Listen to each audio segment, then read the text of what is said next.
মুর্শেদ মধ্যবিত্ত ঘরের ছেলে। সাইফুলকে হেড স্যার যখন মারতেছিলেন তখন তারও খুব কষ্ট হয়েছে। ঝর্ণাকে সাইফুল ভালোবেসে তা মুর্শেদ জানত, কিন্তু চিঠি দেওয়ার কথাটা জানত না। সাইফুল তাকে না জানিয়ে ঝর্ণাকে চিঠি দিয়েছে জেনে তার উপর মুর্শেদের একটু মনে কষ্ট হলো। বিকেলে তাদের ঘরে গিয়ে জ্বর শুনে তার কাছে গিয়ে কথাটা না বলে পারল না। তারপর আরও বলল, তুই যদি আগে আমাকে চিঠির কথা জানতিস তাহলে এরকম হতো না। সাইফুল স্লান হেসে বলল, তুই মনে কষ্ট নিস না, চিঠি দেওয়ার কথা আমার আগে মনে হয়নি। আজ স্কুল যাওয়ার আগে হঠাৎ খেয়ালটা ঘাড়ে চাপে, তাই তখনই লিখি। স্কুলেও তাকে ভালোবাসার সুযোগ পাইনি। উসমান মুর্শেদের কাছে ছেলের অপকর্মের কথা শুনে খুব রেগে যায়। ঘরে এসে ছেলের উপর ভীষণ রাগারাগি করল। ওই দিন রাত থেকে সাইফুল কয়েকদিন জ্বরে ভুগল। খবর পেয়ে হেড স্যার তাহের সাহেব সাইফুলকে একদিন এসে দেখে গেলেন। ওই দিন রেগে গিয়ে তিনি সাইফুলকে কঠিন শাস্তি দিয়েছিল বটে, কিন্তু পরে সে কথা চিন্তা করে ওর চোখ দুটো পানিতে ভরে গেছে। ভাবলেন, তাকে বেশি বেহ করি বলে কি শাসনটাও বেশি করে ফেললাম। তাকে স্কুলে আসতে না দেখে মুর্শেদকে জিজ্ঞেস করেন, সাইফুল স্কুলে আসছে না কেন? তুমি জানো? মুর্শেদ বলল, তার জ্বর হয়েছে। সেদিন তিনি সাইফুলকে দেখতে যান। সাইফুলের বড় বোন মুনিরা যখন ক্লাস 8-এ পড়ে তখন উসমান ভালো সম্বন্ধ পেয়ে তার বিয়ে দিয়ে দেন। সাইফুলের ঘটনাটা সে জানতে পারল না। সাইফুল ভালো হয়ে বলল, আমি আর ওই স্কুলে পড়ব না।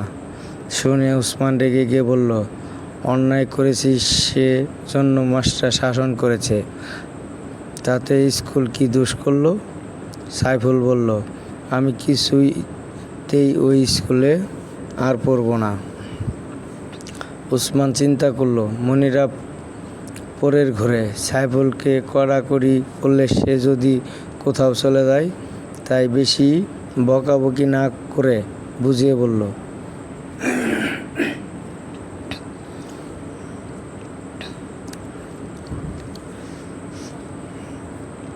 কয়েক মাস পরে তোর ফাইনাল পরীক্ষা, সেজন্য স্কুলের বেতন, কোচিং চার্জ ও পরীক্ষার ফি সব কিছু দেওয়া হয়ে গেছে। তাছাড়া এখন তো তুই অন্য স্কুলে কোথাও পরীক্ষা দিতে পারবি না।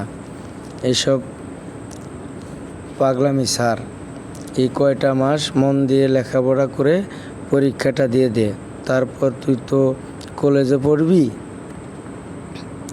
সাইফুল স্পষ্ট জানিয়ে দিল, আমি এবছর পরীক্ষা দেব না, পরের বছর দেব।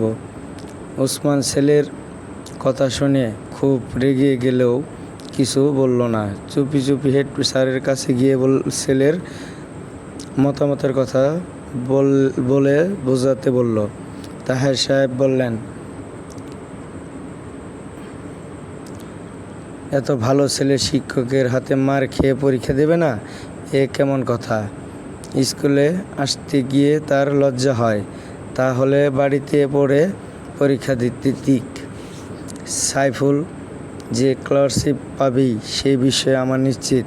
স্কলারশিপ পেলে আমাদের স্কুলেরও গ্রামেরও কত গৌরব হবে। না, তা হতে দিতে পারি না। চলুন, আমি আপনার সঙ্গে গিয়ে বোঝাবো।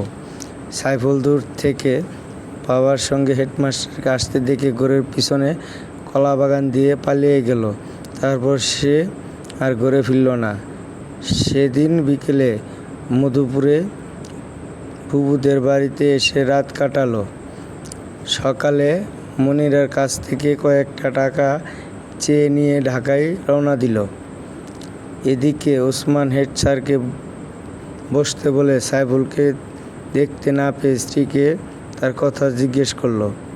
মালেকা বলল, একটু আগেও তো ঘরে ছিল, মনে হয় তোমার সাথে হেড স্যারকে আসতে দেখে বাইরে চলে গেছে। ওসমান স্ত্রীকে কিছু নাস্তার ব্যবস্থা করতে বলে স্যারের কাছে এসে বলল, ওর আম্মা বলল একটু আগে ঘরে ছিল, আমাদের আসতে দেখে পালিয়েছে। হেড স্যার বললেন, এখন তো হলে চলি, আর একদিন আসবো। ওসমান বলল, একটু বসুন, গরিবের বাড়ি এসেছেন, কিছু মুখে না দিয়ে যেতে পারেন না। হেড স্যার নাস্তা খাওয়ার পরও সাইফুলের জন্য বেশ কিছুক্ষণ অপেক্ষা করে ফিরে গেলেন। সেদিন রাতেও যখন সাইফুল ফিরে এলো না, তখন মালেকা স্বামীকে বলল, ও বোধ হয় মনিকাদের বাড়িতে গেছে, তুমি কাল সকালে গিয়ে নিয়ে এসো। ওসমান তখন স্ত্রীকে কিছু না বলেও সকালে নাস্তা খেয়ে মেয়ের বাড়িতে যাওয়ার রওনা দিল। মাইল 3 দূরে মধুপুর গ্রামে মনিরা বিয়ে হয়েছে। জামাইয়ের নাম কাউসার, সুন্দর স্বাস্থ্যবান ছেলে, মা বাপ নেই। এক ফুফু তাকে মানুষ করেছে। ফুফু নিঃসন্তান, বিধবা, 3 কুলে তারও কেউ নেই। সে ফুফুর বসত ভিটা, আগান বাগান ও কিছু ক্ষেতে জমি আছে। কাউসার ফুফুকে মা বলে জানে। তার জন্মের কয়েকদিন পর তার মা মারা যায়। ফুফু 15 দিনের ভাইপুকে নিয়ে এসে মানুষ করেছে। নিজঘাট সংসার দেখে ওসমান মনিরাকে সেই ছেলের সঙ্গে বিয়ে দিয়েছে। বিয়ের বছর 2 পরের মনিরার একটা মেয়ে হয়। ওসমান খবর পেয়ে নাতনিকে দেখতে গিয়ে তার নাম রাখে নাজনীন। যখন 2 বছরের তখন মনিরার ফুফু শাশুড়ি মারা যায়।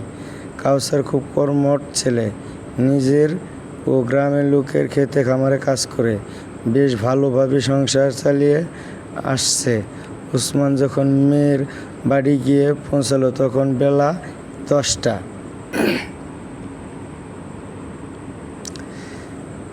মনিরা আব্বাকে এক বদনা পানি দিয়ে বলল, অজু করে ঠান্ডা হন।